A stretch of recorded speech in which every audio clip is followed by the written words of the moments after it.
Ask and you shall receive. Seek and you shall find. Knock and the door shall be opened. That's the best short answer to how you can achieve anything.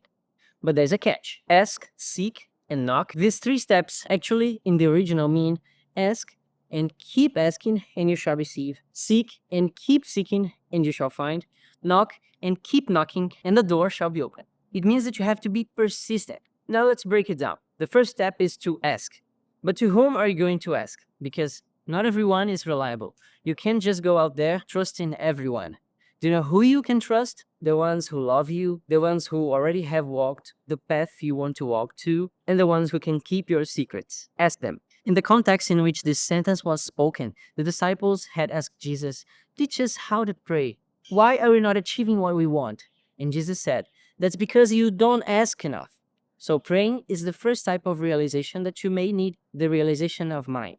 When I pray, I realize that I can't control most things, so I'm really dependent. But I will achieve everything that I can't control if I know how to ask who has control. And this applies not only to God, but to any people who has some power or can do something that you can't. So forget these heroes on TV who can do everything and they are all powerful. The real heroes know how to ask. The second step is seek. If you seek something, you plan, do, assess again. Plan, do, assess again until you find. Consider it as your action soundtrack. So get used to it. And that's the second realization that you need. The realization of action. It's your part, what you can do, what you can control. The third step is knock. Like the platform 934 in Harry Potter, most things we think are walls are actually doors. Think about the Red Sea and the walls of Jericho. These were supposed to be walls or seas, but God made them doors. Knock and the door shall be open implies there's always a door, just it's not open, because it will open for the persistent.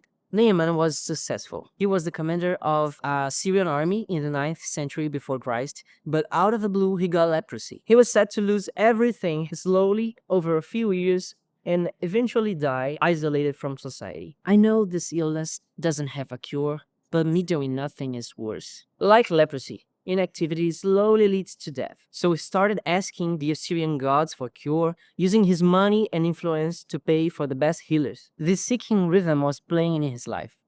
One option failed, he tried another, and again and again and again. After years, he had no answer.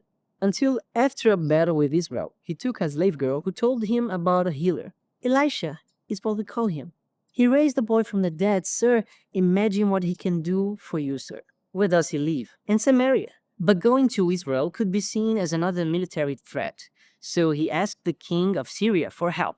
And the king asked the king of Judah to cure him. But the king of Israel didn't ask for help and instead got desperate, thinking it was a trap.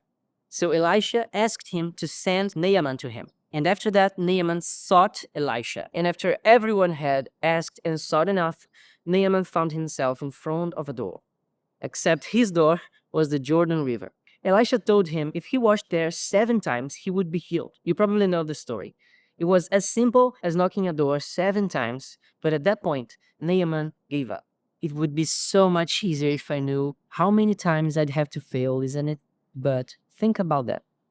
Not knowing, that's how much I wanted.